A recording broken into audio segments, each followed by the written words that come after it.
En el nombre del Padre, y del Hijo, y del Espíritu Santo. Amén. Ven, Espíritu Santo, llena los corazones de tus fieles y enciéndenos el fuego de tu amor. Envía, Señor, tu Espíritu, y todo será creado, y se renovará la faz de la tierra. Espíritu Santo, fuente de luz, ilumínanos. En nombre del Padre, y del Hijo, y del Espíritu Santo. Amén. Bienvenidos, sean muy bienvenidos a este viene a ser el último tema curso del mes de septiembre. Sabemos que estamos en el mes de la Biblia, entonces, pues es bueno que vayamos también de alguna manera cerrando. Acerca de la Biblia, tengo la oportunidad y bendición al mismo tiempo de poder compartir introducciones a la Biblia, a la Sagrada Escritura, eh, con varios alumnos y constantemente. Y una de las cosas que les digo es que, primero, la Biblia, por no decir que es el más, por no decirlo, pero alguien lo puede afirmar, ¿no? Pero es uno de los más vendidos, de los libros más vendidos. Materialmente hablando, ¿no? En su estructura, es uno de los libros que más se vende todo el tiempo. Habrá, insisto, quien diga que es el libro que más se ha vendido desde la invención de la imprenta, por así decirlo, ¿no? Pero, además de eso, hay muchísimos libros en torno a la Biblia. Entonces, tenemos una cantidad increíble. Yo, por ejemplo, aquí, y nada más de rápido, nada más así agarré lo primero que tenía, porque ayer di un tema justamente sobre Biblia, dos clases, mejor dicho, y tengo un libro que recomiendo desde hace mucho. La Biblia no es un libro, es una persona. Yo tengo esta edición, que es un folletito, vean, es un folleto pequeñísimo, y actualmente la edición ya está mucho más cuidada y presentada. Entonces, en este que es de Pepe Prado, pues es una introducción muy amena, muy certera, muy concreta, pues es un folletito. Tengo otro texto, por ejemplo, y qué bueno que así los agarré, este de Luis Heriberto Rivas, los libros y la historia de la Biblia, y nos hace una presentación de esos textos, ¿no? Es un libro, este me parece también buenísimo, ya la extensión ya es mucho más grande, por supuesto, y sigue siendo de divulgación. Este es de amplia divulgación, este es de divulgación, pero hay otro, por ejemplo, que ya más de estudio, y es alguno de los más recientes de los últimos 15, 20 años, y es la Biblia, libro sagrado, de Carlos Junco Garza. Eh, Junco Garza es mexicano, entonces él tiene, bueno, también José Prado Flores es mexicano y Luis Heriberto Rivas es argentino. Fue argentino, ya falleció. Y bueno, pues tenemos aquí con esos tres textos, fíjense nada más. Vean el ejemplo, ¿no? Sobre la Biblia se escriben folletitos, o se escriben libros de un estudio increíble. Este libro es muy denso, no es para leerlo así de principio a fin. Sí, el folletito lo puedes leer en media hora, a lo mucho una hora, bien sencillo, bien fácil, bien ameno, pero este es para estudiar, por eso damos clases ahí en teología también, y pues este es más como un manual de estudio. Entonces, son tres de los que tenía yo así a la mano, pero no son los únicos que existen ni que ustedes pueden conseguir. Y pues bueno, sobre Biblias hay también muchísimas. En esta ocasión tengo aquí a la mano la Biblia de la Iglesia en América. No es la Biblia de América, es la Biblia de la Iglesia en América. La Biblia de América también se me hace una muy buena traducción, pero esta me gusta mucho y sobre todo por una cosa muy importante, que es porque nos la regalaron a Oli y a mí cuando nos casamos. El, ya ven que en el rito del matrimonio también se suele ofrecer ahí la Sagrada Escritura. Entonces esa fue la que nos regaló un amigo sacerdote que fue así le llamamos siempre, padrino en este caso de Biblia, ¿no? Y pues bueno, yo estoy dando muchas vueltas y hay que empezar. Yo espero que sea muy bien. Voy a iniciar y voy a ir leyendo pregunta y voy a ir leyendo respuesta. Aquellas respuestas que necesiten un poquito de ampliarse, lo vamos a hacer. Si no, casi seguimos adelante y vamos a ver si podemos terminar esto de la mejor manera posible. Adelante, comenzamos entonces. A ver, vamos a ver. Ahí está. Primera pregunta. ¿Qué significa la palabra Biblia? Tucu. Yo sé que muchos ya saben perfectamente bien. Siempre hay un detallito por ahí que ahorita voy a comentar. Pero el nombre de Biblia es un sustantivo femenino singular, por si decimos la Biblia, y nos ha llegado a nosotros de latín Biblia. Aquí hay una cosa importante, porque en latín Biblia es femenino y singular. no hay ningún problema. Por eso es que nosotros llamamos la Biblia, pero el nombre latino, Biblia, vino a su vez del nombre Biblia en griego. Esto porque es importante, porque en griego era un neutro plural, no singular, sino plural. El género en este sentido no nos va a afectar mucho, pero sí el número, ¿sí? Singular es uno, ¿verdad? La, la, pero cuando es plural es los. Así que lo primero que tenemos que decir es que viene de un plural, el plural de biblion originalmente, que significa el libro, y por tanto su plural es los libros. Así que por eso cuando empecé diciendo que era uno de los libros más vendidos, dije, bueno, materialmente hablando, porque materialmente hablando, pues es solamente un texto. Sin embargo, pues vamos a ver que por algo se llama los libros. Tendríamos que preguntarnos entonces, dos, ¿cuántos libros tiene la Biblia? Si no es un libro, sino los libros, ¿cuántos libros tiene la Biblia? Y aquí es una pregunta que pareciera muy sencilla, pero que no lo es del todo. Vamos a ver. ¿Alguien ya tiene la respuesta por ahí? Pues debo decirles que incluso dependiendo de la edición de Biblia católica que tengamos, podríamos tener por ahí alguna pequeña distinción o diferencia. Son 73 libros de manera oficial en lo que se maneja, distribuidos con 46 del Antiguo Testamento y 27 del Nuevo Testamento. Sin embargo, dependiendo de cómo se organizan, Biblias católicas, algunas tienen 72 libros y otras tienen 74. Pero momento. No es que a los 73 se les quite uno y llegan a ser 72. No es que a los 73 se le ponga uno y llegan a ser 74, sino que algunos textos en algún momento se han unido en uno solo dos y por eso el número de 72. En algún momento algún texto se ha dividido en dos partes y por eso son 74, pero el contenido está intacto, ¿sí? Puede variar el número por cómo se presenta, pero el contenido está intacto. Hagan de cuenta que alguien dice, oye, me das 1 kilo de arroz, perfecto, pero ¿sabes qué? Ya lo tengo pesado y lo tengo en medios. Ah, perfecto, no pasa nada. Entonces tú dices, pues me va a dar 2 bolsitas de medio. Así que en ese sentido diríamos, el contenido varió, ¿no? El contenido no ha variado, es 1 kilo, pero la presentación fue 2 bolsitas de medio cuando generalmente nos dan una bolsita nada más de kilo. ¿Cuántas bolsas te dieron? Una. ¿Y a ti? Dos. Híjole, ya cambió. No, pesa lo mismo, solo que está distribuido de manera distinta. Por eso es que a veces tenemos 72 o 74, pero cosa diferente está con la cuestión de los cristianos no católicos, que tienen solamente 66 libros. Tercera pregunta, ¿qué significa la palabra testamento? Acabamos de ver que se divide la Biblia en Antiguo y Nuevo Testamento, pero ¿qué significa la palabra testamento? Porque una de las cosas curiosas, bueno, dos cosas curiosas. La primera es que hay muchas palabras que se traducen y al traducirse entendemos la palabra en nuestro contexto, pero puede ser que no sea exactamente la traducción que se requería en su momento. Así pues, testamento pareciera como algo de herencia, ¿verdad? Incluso alguien una vez me decía, claro que es una herencia, Sergio, porque es la herencia que Dios nos dejó. Entonces ahí tenemos la antigua herencia y la nueva herencia. Y yo decía, bueno, no es que esté tan mal o tan perdida esta persona, pero es que no significa eso. Todavía la segunda cosa curiosa es que aquí en nuestro país, ¿verdad? Septiembre también es mes del testamento, entonces podría como confundirnos. Pero ¿qué significa realmente la palabra testamento? Bueno, es que el hebreo original es berit, y berit significa alianza.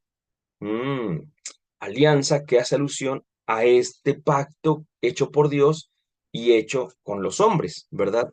Y esto es importante porque Dios, para poder llevar adelante la empresa de la salvación, tuvo que hacer un pacto con los seres humanos y en donde este pacto, pues el hombre ponía algo, lo suyo, lo que le correspondía, y Dios ponía lo que le correspondía a él. Y ambos tenían necesidad de poner lo suyo para seguir adelante. es un pacto, ¿no? Es una alianza. Y este primer pacto, esta primera alianza, o la primera vez que hizo alianza a Dios, pues fue con Moisés, allá en el monte Sinaí, ¿verdad? Pero ya había hecho pactos como temporales, por así decirlo, de entrada, antes de Cristo todos son temporales, pero unos pactos temporales con Abraham, con Isaac, con Jacob y con todos los que llamaba, hacía como un estilo de pacto. Pero el pacto que hizo Dios con todo el pueblo de Israel fue a través de Moisés en el Sinaí. Entonces ese fue el primer pacto o la primera alianza. Por eso a veces algunos biblistas dicen que en lugar de llamarle Antiguo Testamento, que la palabra no nos dice mucho, debería ser mejor llamarle la primera alianza. Y el Nuevo Testamento sería la segunda y definitiva alianza. Porque mientras los primeros pactos fueron temporales, el segundo pacto, el pacto que se hace a través de Jesucristo, ese no va a acabar. Pero bueno, ahí también jugó un poquito la traducción de la palabra berit al griego, que se tradujo por sintheke, y debería haber sido mejor, perdón, se tradujo por diaceque y era mejor por sinceque, muy parecidas las palabras, y luego se hubiera traducido mejor al latín fedus, y resulta que se tradujo por testamentum. Entonces de ahí nos llega a nosotros como testamento, ¿verdad? Pero es leve. Aquí sí hay poquita diferencia, pero aún así hay que explicarlo, ¿verdad? Vamos con la número 4, que dice, ¿cómo se puede dividir el Antiguo Testamento? Esto es importante. Cuando uno empieza a clasificar, empieza a tener una vista panorámica mucho más concreta. Y esta vista panorámica nos ayuda muchísimo a comprender de la mejor manera todo lo que estamos estudiando. Así que esta gran vista panorámica nos dice que hay una primera parte del Antiguo Testamento que podemos llamar, o que se llama de hecho Torá, y que es lo que usualmente se conoce como la ley. A la traducción es la ley, incluso la enseñanza también se puede traducir así, y que nosotros llamamos el Pentateuco, ¿verdad? Ya sabemos, los primeros 5 libros de la Biblia. Después vienen los Nevi'im, que son los profetas, otro, otro conjunto de libros, y por último los Ketubim, que son todos los otros escritos, los que no están dentro de la Torah ni son proféticos, entonces son todos los demás escritos, entendiéndose la poesía, los salmos y demás, ¿no? Por ejemplo, por poner un caso. Eso es importante y me gusta mucho decir que, bueno, pues evidentemente los judíos no le llaman a la Biblia en su parte del Antiguo Testamento, para nosotros no le llaman Antiguo Testamento, porque ellos no creen en Jesucristo y por tanto, pues obviamente su Biblia, la Biblia judía, contiene de manera general los libros que contienen nuestro Antiguo Testamento, pero ellos no le llaman Antiguo Testamento. ¿Cómo le llaman? Pues vean las iniciales de cada una de estas secciones, TNK, y en medio de cada una de estas se les pone unas A. Y entonces a la Biblia hebrea le llamamos Tanakh, ¿verdad? Entonces ahí está. La Tanakh judía es el Antiguo Testamento cristiano, salvo algunos libros por ahí que ya habíamos dejado entrever, pero que no hemos mencionado nada de ellos. Número 5. ¿Cómo se puede dividir el Nuevo Testamento? Bueno, aquí ya entramos en un ámbito que ya conocemos un poquito más y que en ese sentido, pues, se hace quizá más accesible. A ver, vayan pensando cómo se puede dividir el Nuevo Testamento. Si el Antiguo se divide en Torá, Nevim y Ketubim, la ley, los profetas y los escritos, el Nuevo Testamento, ¿cómo se podrá dividir? Bueno, la primera parte son los evangelios y los hechos de los apóstoles. 4 evangelios y un libro de hechos de los apóstoles. En este caso se junta el libro de los hechos por una razón, bueno, por varias razones, pero una la voy a decir más adelante. Entonces, esa no la menciono ahorita porque es parte de otra pregunta. Pero dentro de varias razones, una segunda es la extensión de este, ya lo dije un poquito, ¿no? Pero de una obra, ¿sí? Entonces, esta extensión hizo que se dividiera porque en un primer momento los hechos estaban incluidos, por así decirlo, en los evangelios. Entonces, ahí se hizo una división y lo podemos ver tranquilamente por el género literario que ahí se desarrolla. Uno lee los evangelios y los hechos y son del mismo género literario. En cambio, uno lee los evangelios y las cartas de Pablo y no son del mismo género literario. Uno lee los hechos y las cartas y no lo son. O incluso con el Apocalipsis, qué sé yo, ¿no? Bueno, entonces, después vienen justamente las cartas, que son en total 21 cartas. Al principio tenemos ya 5 libros, 21 cartas distribuidas ordinariamente con 13 que llamamos Paulinas, de San Pablo, vaya, recordemos San Pablo a los Gálatas, San Pablo a los Efesios, San Pablo a los Filipenses, etcétera. 7 que llamamos católicas, estas aquí entran también unas muy conocidas, la primera de Pedro, la segunda de Pedro, la primera, segunda, tercera de Juan, ¿verdad? También tenemos por ahí la carta de Judas, por poner otro caso, y la carta de Santiago, ¿no? Ahí tenemos las 7 cartas católicas y una carta a los hebreos. Es curioso porque las otras son de Pablo a los Corintios, de Pablo a los Efesios, de Pedro, de Juan, de Judas, de Santiago, pero la carta a los Hebreos es la única que dice a los Hebreos, porque de su autor no sabemos nada, entonces por eso es que no decimos de alguien a los Hebreos, sino que es simplemente a los Hebreos. Llevamos entonces 5 textos al principio, 21 después, hacen un total de 26, pero como dijimos antes, en el Nuevo Testamento tenemos 27 libros, nos falta uno. ¿Cuál será el libro que nos falta del Nuevo Testamento? Efectivamente, uno de los más famosos, el Apocalipsis, ¿verdad? Fíjense que esa división, todas las divisiones que hagamos son con base en ciertos criterios. Aquí usé un criterio muy amplio, en este caso de los géneros literarios, porque tenemos un género literario en los Evangelios y Hechos, otro en las cartas y otro género en el Apocalipsis. Pero también se puede dividir o se suele dividir por autores incluso. Entonces, por ejemplo, el Apocalipsis, aunque no es lo más correcto, pero es lo tradicional, se suele reunir, juntar en lo que se llama corpus joánico o corpus juanino, puesto que se cree, se sabe que ya hoy sabemos que no es así, pero repito, ya por tradición se afirma que el autor es San Juan, el autor del cuarto evangelio, que también tiene sus detalles, por supuesto, y que al mismo tiempo tiene 3 cartas. Entonces, a veces se divide por autores y van a ver que se puede estudiar el Nuevo Testamento así, por sus autores, y hay una sección que se llama Corpus Juanino, y esta sección incluye las cartas de Juan, el Evangelio y el Apocalipsis. Pero es otra forma de dividir. Esta es la que yo creo que nos ayuda muchísimo para aprendernos incluso los libros del Nuevo Testamento. 6.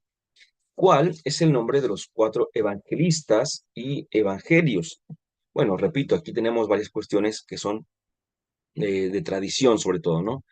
Primero, Mateo, el Evangelio según San Mateo, y así lo llamamos el Evangelio de Mateo, o simplemente Mateo. Busquemos la cita de Mateo 5:23, por ejemplo, ¿no?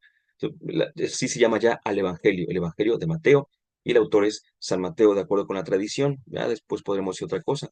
El segundo es Marcos, San Marcos también, el autor y más. El tercero es Lucas. Estos 3 sabemos que los llamamos evangelios sinópticos, ¿verdad? Su perspectiva es muy parecida, como se suele decir, puestos en columnas, ¿verdad? Es muy parecida a la perspectiva y por eso es que se llaman sinópticos. Así pues tenemos Mateo, Marcos y Lucas. Y el cuarto es el Evangelio de Juan. El Evangelio de Juan así lo seguimos teniendo, por supuesto, ¿no? Yo en esta Biblia tengo aquí justamente, así miren, la buena noticia según San Juan, más o menos, es que, perdonen que no puedo ponerlo bien, ahí está más o menos, ay no, está igual. Pero bueno, y uno ve y uno cita así, ¿no? Juan 15:16, Juan 15:13, Juan 1:18, y así lo citamos. Ya después vamos a ver que en los estudios bíblicos la cuestión bíblica ha avanzado muchísimo y el día de hoy hablamos de otra autoría, pero no demerita para nada esta, ni la va a cambiar, por supuesto, ¿eh? Así que pues ahí tenemos. Esos son los 4 evangelistas o evangelios. 7. ¿En qué materiales fueron puestos por escrito los textos de la Biblia? Esta pregunta es muy importante. Tiene que ver con la siguiente, así que voy a ver si no me extralimito al responder esta pregunta. ¿En qué materiales fueron puestos por escrito los textos de la Biblia? Y es que, por ejemplo, el día de hoy yo tengo una materia que hacemos muchos ejercicios y estos ejercicios yo les pido que me los entreguen. Entonces, suelo decirles, ¿saben qué? Compren, por ejemplo, hojas de papel Revolución, que son en el sentido mucho más baratas que las hojas de papel bond o que incluso otro tipo de material. Em, en este momento, bueno, vi que como que me quedó un poquito congelado mi imagen, pero bueno, no sé si, espero que se haya visto bien, que no se haya cortado nada. Lo que estaba diciendo es que hay distintos tipos de materiales, algunos mucho más caros que otros. Yo recuerdo que mi hermano, cuando iba en la secundaria y un poquito en la prepa, le gustaba mucho el dibujo técnico y le encargaban un tipo de papel llamado albanene, que seguramente conocen, y tiene otro costo comparado con, repito, con la cartulina, con el papel bond, con el papel revolución. Muy bien, hoy tenemos mucho para elegir, pero en los tiempos, para empezar, tenemos que recordar que el pueblo de Israel no era propiamente un pueblo escritor. Se escribió la Biblia por cuestiones de necesidad. Esas cuestiones fue que no se perdiera el mensaje, pero no eran un pueblo escritor, no era Israel un pueblo escritor. Entonces, se pone por escrito, repito, por necesidad. Ahora, ¿cuáles los materiales más usuales en aquellos tiempos? Primero, el papiro, de origen vegetal, esta plantita que nace a orillas de varios ríos o estanques incluso, y ahí está el papiro, ¿no? Era muy abundante en la zona del Nilo, y de allí se extraía el papiro y se iba a vender a una ciudad de nombre Gebal, al norte de Tierra Santa. Y resulta que esta ciudad después se llamó por el griego Biblos, justamente. Sí, esa palabrita que decíamos al principio de Biblia, Biblión, pues la ciudad se llamaba Biblos. Y aunque no todo acuerdo, al día de hoy todavía es muy fuerte la tradición que dice que por eso justamente al papel que se obtenía del papiro, de hecho papel viene de papyrus, ya en que en inglés paper y demás, bueno, pues tiene esta raíz de papel, papyrus y demás, se llamó justamente libro o papel al, este, o al papel se llamó, vaya, biblion, ¿no? Por la ciudad en la que se vendía, el puerto en el que se comercializaba. Tenía varias notas a su favor, una que era muy barato, porque pues crecía muchísimas plantas, pero otra, su elaboración no era tan difícil, solo que sí llevaba mínimo una semana para hacer un pedazo de papel, ¿no? Eh, y claro, en una semana tenías papel, pero de una calidad aceptable, pero mientras más tiempo lo trabajabas, podía ser papel de mucho mejor. Entonces era una ventaja que se conseguía rápido, pero la gran desventaja, la grandísima desventaja es que al ser de origen vegetal, pues siempre se desintegraba. El segundo material en el que se escribieron algunos textos bíblicos, no propiamente los que tenemos como tal, ahorita vamos a decir, pero se escribía en pergamino. El pergamino era miren, ahí me equivoqué, puse originen, es obviamente origen animal. Y este origen animal es por las pieles, el pergamino se obtiene de las pieles del ganado. Entonces, este proceso, para empezar, era muy caro. O sea, si tú vas a escribir algo, pues no vas a matar a una vaca para poder escribir algo. Es decir, solamente adquirías el pergamino cuando alguien sacrificaba una vaca y entonces podía como que disponerse de su piel, pero pues no era lo más usual, vaya, repito, era muy caro, muy, muy caro, ¿no? Segundo, también llevaba su tiempo para prepararse, desde la piel, que la curtían y todo ese asunto, hasta que ya quedaba como bien dispuesta. La grandísima ventaja es que duraba muchísimo más que el papiro.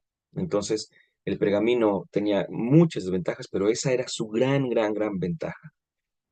Los textos de la Biblia, aunque por allí se han encontrado pergaminos con textos bíblicos, pues los textos de la Biblia son abundantemente escritos en papiro. Casi por lo general, más del 90% se escribió en papiro. De hecho, o sea, se escribió toda en papiro, pero me refiero a que también hay copias que se hicieron en pergamino.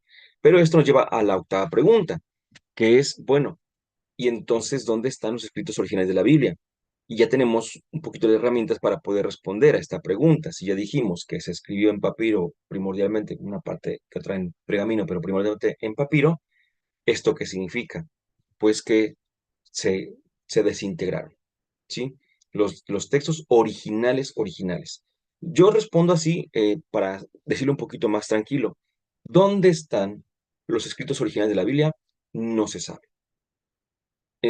Es decir, hemos encontrado textos, fragmentos de papiro muy antiguos que por algunas razones muy particulares se, se conservaron, pero no es lo natural, ¿no? Lo natural es que se desintegren y hablamos de más de 2000 años, por supuesto, ¿no?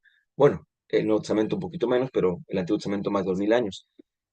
Entonces, algunas veces, por ejemplo, algunas personas que guardaron, voy a contarlo sin referirme a nadie en particular, pero es una historia muy conocida, algunas personas que guardaron los rollos en vasijas, por ejemplo, y por alguna cuestión la vasija se quedó en alguna cueva y durante siglos y siglos, no años, no meses, siglos y siglos estuvieron allí. Entonces, el paso del tiempo no les afectó tanto porque la vasija sirvió para que no entrara tanto oxígeno, para que no proliferaran ciertas bacterias que comían esto, para que no se desintegrara. Entonces, sí hemos encontrado eh, textos muy antiguos, pero ninguno de los originales.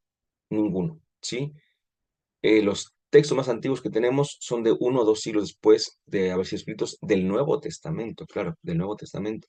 Entonces, solamente para no ser radical, pongo que no se sabe, pero en realidad lo más seguro es que pues ya no existan, que no haya ninguno. Esa pregunta suele ser muy común cuando la hago, suelen responderme mucho que está en el Vaticano, ¿verdad? Cuando preguntamos, ¿y dónde están los textos originales de la Biblia? Casi siempre me dicen, en el Vaticano. No, en el Vaticano hay de las primeras copias que se llaman, el conjunto se llama Códice, pero no son los originales. Siguiente pregunta, creo que es la 9. ¿En qué periodo se escribió la Sagrada Escritura? Me cuesta porque aquí, puedo ocultar los botoncitos estos. A ver, vamos a ver. Ujú. Ocultar. Ok, aquí está. A ver si después no tengo más problemas para retomarlos. ¿En qué periodo se escribió la Sagrada Escritura? Eso es importante porque no se escribió de un día para otro, por supuesto, sino que se escribió durante temporadas, épocas y contextos muy diversos. Y podemos responder que se escribió desde el siglo X antes de Cristo hacia el siglo I después de Cristo. Y le pongo allí, pero hay matices. ¿Por qué? Porque eh, tenemos por ahí algún himno, alguna referencia en textos hasta del siglo XII antes de Cristo. Ya por ahí ya había alguna cosa perdida que después se incorporó a algún libro, pero de manera ordinaria ubicamos en la época monárquica el inicio de la Sagrada Escritura. Eh, y fíjense, eso es importante. Los primeros textos que, repito, los encontramos en el siglo X, fueron puestos por escrito, pero no sabían, los que lo escribían, no tenían la intención de hacer una Biblia. Ellos escribieron esto porque les parecía que era algo que todos debían conocer y lo pusieron por escrito y eran textos que se usaban para la liturgia y que se usaban para la oración y para tantas cosas, pero nunca pensaron, pues ¿saben qué? Voy a escribir esto para hacer una Biblia. Esa no es la idea. Entonces, por eso es que incluso al principio, que no se tenía la idea de que la Biblia era palabra de Dios, los textos fueron pues editados, movidos, alguien podría decir de mala manera, pero yo digo de buena manera, manipulados, ¿no? Es decir, hubo mano por ahí. Y hasta el siglo I después de Cristo. Pero también hay que hay matices, porque cuando decimos el siglo I, pues llegamos a los años 90, ¿verdad? Y casi siempre se ha pensado que el libro del Apocalipsis, ese escrito en los 90, pues fue el último en ponerse por escrito y ya acabamos. Pero actualmente los estudiosos saben y afirman que el libro más nuevo, el más reciente, vaya, el último que se escribió del Nuevo Testamento, es la segunda carta de Pedro. Pero fíjense nada más, y aquí por eso digo que hay unos que sí hay que explicar mucho, perdónenme porque vamos a hacer una pausa dentro de un poquito, pero quiero avanzar más y más. Pero antes quiero contarles esto, aunque me lleve un poquito de tiempo. Se dice actualmente entonces que el libro más reciente, el último que escribió de la Biblia y del Nuevo Testamento también, obviamente, fue la segunda carta de Pedro, allá del año 120, 124. Entonces hay varias cosas. La primera es que ya no cuadra el siglo primero después de Cristo, pero no pasa nada, porque es un dato, repito, como que genérico cuando decimos cuándo se escribió la Biblia, del siglo X antes de Cristo al siglo primero después de Cristo. Y son como que 11 siglos que siempre están ahí contenidos. Si queremos ser muy detallistas, veremos que hay textos previos al siglo X y la segunda carta de Pedro ya del siglo II propiamente, ¿no? Inicios, pero ya es del siglo II. Curiosamente, alguien puede rápidamente haber pensado, pero ¿cómo?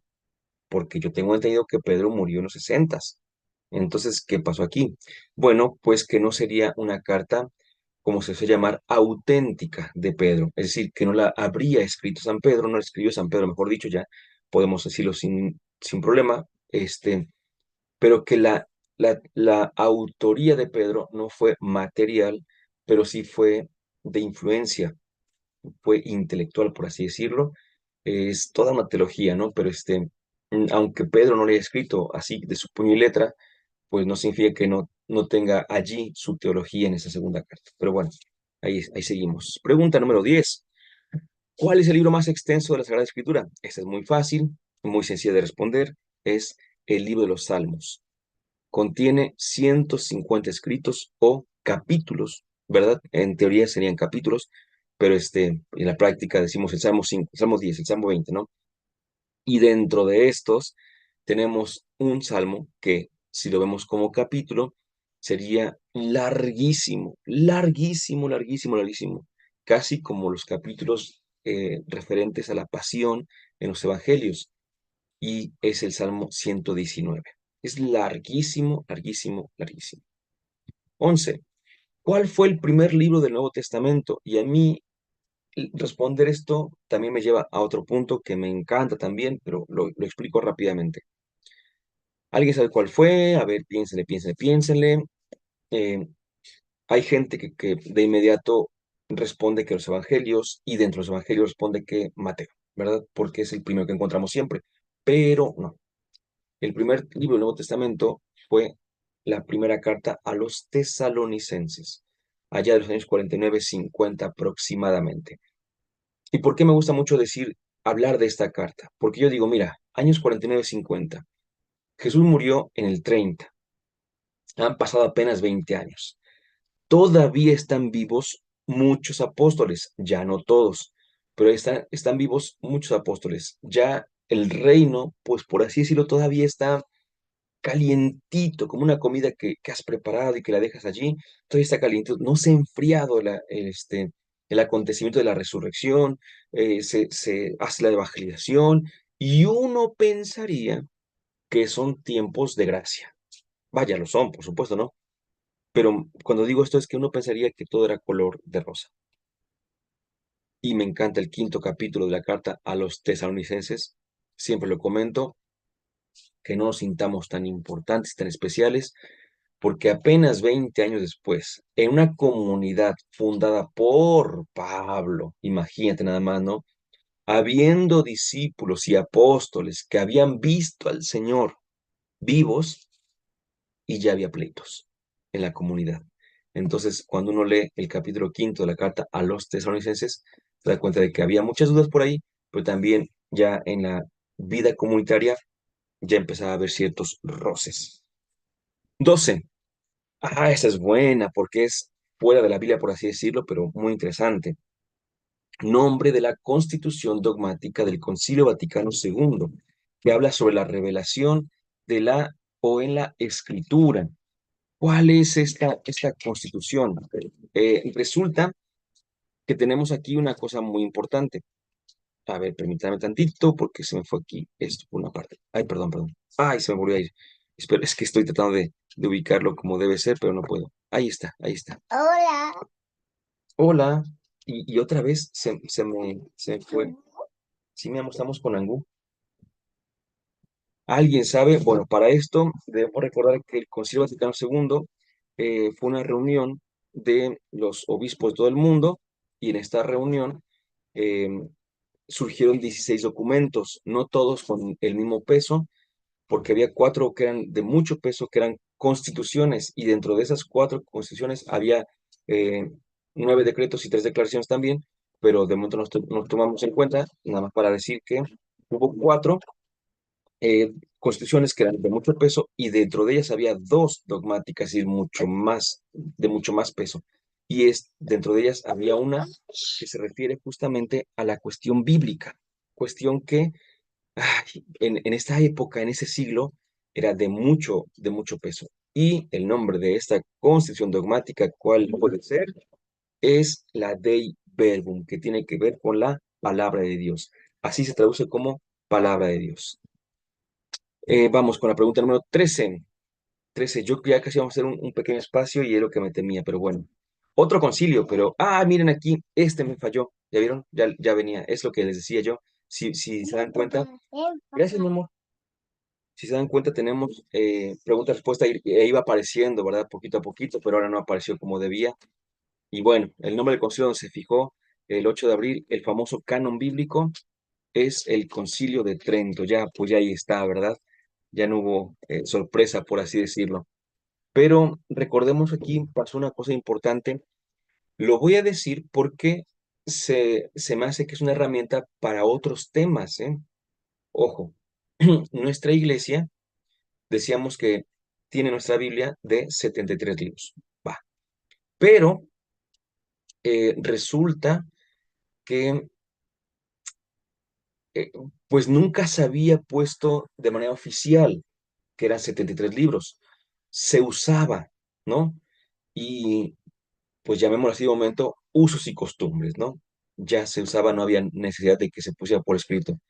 Pero recordemos que a principios de este siglo XVI, unos años antes, allá en poquito, alrededor de los años 20, 1520, alrededor de, pues Martín Lutero vino a hacer vino a empujar, ¿no? A mover, a molestar, por así decirlo, la tranquilidad, la paz, el camino de la iglesia. Y entonces, dentro de varias cosas, propuso que solamente fueran 66 libros del protestantismo y la iglesia, que nunca había visto la necesidad de definir dogmáticamente el número de libros, ya respondí otra, este, pues dijo en el Concilio de Trento, ahí dijo, estos son los libros que consideramos inspirados. Hasta ahí. Pero hay gente, y aquí viene la herramienta, hay gente que dice, no, es que si se dan cuenta, la iglesia se inventó hasta el siglo XVI eso de que son 73 libros. Antes no lo creía. No, a ver, a ver, a ver.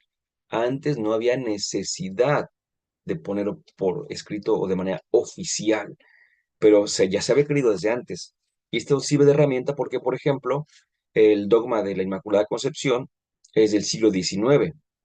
Y hay gente que dice, se lo inventó la iglesia en el siglo XIX porque antes no lo creía. No, antes no se había puesto de manera oficial, pero nosotros como iglesia habíamos creído en María Inmaculada desde muchísimo tiempo antes, ¿no? Este, incluso si alguna vez tienen eh, pues oportunidad de estudiar el tema de la Inmaculada Concepción, van a ver toda la historia que hay detrás, ¿no? Es cuando la iglesia tenga una fecha concreta para definir dogmáticamente algo, no pensemos que en ese año, en esa fecha se inventó, sino que uno, o no había tenido necesidad de decirlo porque no había nadie que estuviera en contra, o simplemente se puso por dogmáticamente como una cuestión necesaria, pero vaya, no porque se lo haya inventado en ese momento. 13. Nombre de los 5 libros del Pentateuco. Bueno, está un poquito más fácil, creo yo, ¿verdad? 5 del Pentateuco, 5 libros, son los 5 primeros de la Biblia, por supuesto, y son Génesis, Éxodo, Levítico, Números y Deuteronomio. Muy bien, ¿vamos bien? Yo espero que sí. Repito, es muchísima información y de hecho les comentaba, hago este paréntesis, no pasa nada, le comentaba a alguno de ustedes que incluso lo estoy presentando así para que empecemos a tener eh, información para la sesión de preguntas y respuestas, pero que de hecho, pues cuando vean la grabación, pues ahí van a poder tenerla, van a poder ponerle pausa y demás, porque vamos rápido, ¿no? Y no terminé de apuntar, no me dio tiempo de apuntar, pero aquí vamos con calma. 15. Nombre de la versión que tradujo la Tanakh del hebreo al griego. ¿Qué es la Tanakh? ¿Qué quedamos que era Tanakh? El Antiguo Testamento para nosotros o la Biblia hebrea. Muy bien. ¿Qué nombre recibió esa traducción del hebreo al griego? Bueno, pues de acuerdo con la leyenda, como fueron por ahí más o menos 70 sabios que en 70 días la tradujeron, pues se llamó la Biblia de los 70, o en latín, la Septuaginta. Biblia de los 70, la Septuaginta. Espero que se haya escuchado bien. Sentí que me quedé otra vez congelado, pero bueno, repito, la Biblia de los 70 o Septuaginta, o Septuaginta también por ahí así la encuentra. 16. Esta es buenísima, es necesario que lo sepamos. ¿Quiénes dividieron la Biblia en capítulos y versículos? ¿Y por qué es necesario que lo sepamos? No tanto por saber sus nombres, que no está de más, que es bueno, que es sano, sino por otra razón muy importante. Porque nosotros a veces decimos el nombre de una parábola, yo les puedo decir, a ver, la parábola del sembrador, y la contamos por aquí. La parábola del buen samaritano, la contamos por acá. O una con la cual voy a quedar un poquito más, la parábola del hijo pródigo. Bueno, pues actualmente saben que muchos, hay una corriente que dice, es que no deberíamos llamar a la parábola del hijo pródigo, sino la parábola del Padre misericordioso. Pues es que, de hecho, podríamos llamarle de muchísimas maneras. ¿Por qué? Porque no es un nombre que lo traiga la Biblia, sino que desde el principio hasta el día de hoy ha habido editores de la Biblia y esos editores recibieron en un primer momento un texto de corrido. Y una de las cosas que se hizo fue justamente, no tan pronto, pero fue dividir la Biblia en capítulos y versículos. El texto original que nos llega a través de copias, ya lo explicamos, ese texto no tenía capítulos ni versículos. Entonces, pues ya iban leyendo según pudieran ellos, ¿verdad? Y fue, fíjense, hasta el siglo XIII que Esteban Langton la dividió en capítulos. Ahora te digo una afirmación, ¿verdad? Y la división en versículos se debió a por lo menos otros dos. El dominico Santos Pagnini, en 1540, dividió en versículos el Antiguo Testamento y Roberto Estienne dividió en versículos el Nuevo Testamento, ¿sí? Bueno, eso es importante porque, pues obviamente que fue un trabajo de muchos, pero ellos son los que llevaron adelante esto, pero también se cuenta que alguno de ellos iba dividiendo en un viaje que tenían ahí a caballo y se puso a dividir, dividir, dividir, y dicen así los estudios el día de hoy, ¿no? Y se nota que lo hizo así casi de carrera porque hablando literariamente hay varias situaciones que podrían mejorarse. Em, Ejemplos clásicos, que ahorita vamos a ver uno, el de los relatos de la creación, que ahorita lo comentamos, entonces lo dejo nada más por ahí mencionado, pero uno que actualmente está muy, muy sencillo de ver, sus Biblias, es el reto de la mujer adúltera, porque ordinariamente lo encontramos así, la mujer adúltera, capítulo 8 del Evangelio de Juan, Juan 8 del 1 al 11, pero actualmente muchas Biblias ya toman, de hecho, el versículo previo, el último versículo del capítulo 7, que es el 7:53. Entonces, tomando este versículo 7:53, de allí, a partir de allí, ya está la perícopa de la mujer adúltera. Y con esto, aquí viene el asunto, lo que quiero llegar, es que de hecho el que dividió hubiese terminado el capítulo 7 en el 52 y el capítulo 8 hubiese empezado donde ahorita tenemos el 7:53 y entonces la perícopa de la mujer adúltera iría del 8.1, 7.53, al 8.12, uno después del 8.11. No porque fuera después, sino porque ya la numeración se habría corrido, ¿no? Hay muchísimos textos, muchas perícopas, muchos relatos del Evangelio, de las cartas del Antiguo Testamento, que podrían dirigirse mejor. Pero es que cuando ellos hicieron estas divisiones, lo hicieron de la mejor manera posible, y de hecho es una muy buena división, tomando en cuenta todas las carencias que tenían, pero los actuales estudios bíblicos nos invitan a tener otra numeración, ¿no? O sea, no que la cambiemos, sino que entendamos que puede partirse en otro momento. Pregunta número 17. ¿Qué es el canon bíblico? Esta ya medio la respondí cuando hablé de Trento. Es la lista o el conjunto de libros que son considerados como inspirados y que conforman la Sagrada Escritura. Pues cuando hablamos del canon bíblico es hablar de 73 libros. Y de esos 73 decir que son inspirados. Y de esos libros inspirados sí que conforman la Sagrada Escritura. Muy bien. ¿Sale? Bueno, número 18. Vamos. ¿En qué lenguas está escrita la Biblia? Otra pregunta que también me parece que es ¿cómo llamarle? Pues de las clásicas, ¿no? ¿En qué lengua está escrita la Biblia? Primero, en hebreo, casi todo el Antiguo Testamento. Segundo, en arameo, algunos pasajes del Antiguo Testamento. Y tercero, en griego, todo el Nuevo Testamento y algunos libros del Antiguo Testamento. De hecho, aquí donde podemos redondear el por qué los judíos y los protestantes tienen 66 libros y nosotros 73, porque en el Antiguo Testamento hay unos libros que fueron escritos en griego y entre otras cosas, ese fue un punto que hizo que los judíos y posiblemente los protestantes no los aceptaran como libros inspirados, entre otras cosas, por supuesto, ¿no? Pero bueno, en el griego se suele decir que todo el Nuevo Testamento es escrito en griego, se suele decir, pero la verdad es que también tenemos que entender que hay hebraísmos y arameísmos. Cuando escuchamos rabí, rabuní, efatá, Eloí, Eloí, lema sabactaní, son frases, expresiones, palabras hebreas o arameas, y así le llamamos hebraísmos o arameísmos. Voy a llegar hasta la 20 y hacemos los descansos, ¿sale? ¿Cómo se puede dividir el libro de Génesis? Volvemos a los textos del Antiguo Testamento y vamos a ver cómo lo podemos dividir. La primera gran división, y van a ver por qué es importante, es de los capítulos 1 al 11, que llamamos prehistoria, y los capítulos 12 al 50 con orígenes del pueblo, los patriarcas. ¿Por qué es importante esto?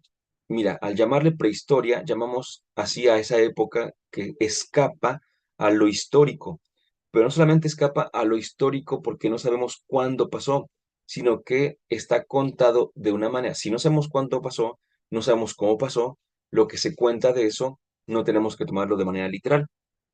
Entonces, ¿qué encontramos aquí? Encontramos, por ejemplo, los relatos de la creación, Adán y Eva, la caída, Caín y Abel, el diluvio, la Torre de Babel. Entonces, así como que, todos esos textos no son literales, esos y muchos más, pero esos son muy, muy usuales que se consideren como exactamente históricos y no lo son, ¿verdad? Y ya del 2 al 50 encontramos la historia de Abraham, o lo que podríamos llamar historia de Abraham, en adelante. Última pregunta de la primera parte. ¿Qué significa justamente el nombre Abraham? Abraham, que no es lo mismo, por supuesto, ¿no? Y una cosa bien bonita aquí, pero no la voy a comentar de momento, al menos no para la grabación. Bueno, Abraham significa padre de muchedumbres y Abraham significa padre excelso. Ahí tenemos pues la raíz es Ab. Ab significa padre. De allí que Jesús a Dios le llama Abba. Ab, Abba. Ab es padre, Abba es como papito, se suele decir, ¿no? Como papá, así, con esa confianza. Entonces tenemos allí lo que significa el nombre de Abraham. En el nombre del Padre, del Hijo y del Espíritu Santo. Amén. Volvemos en un momento.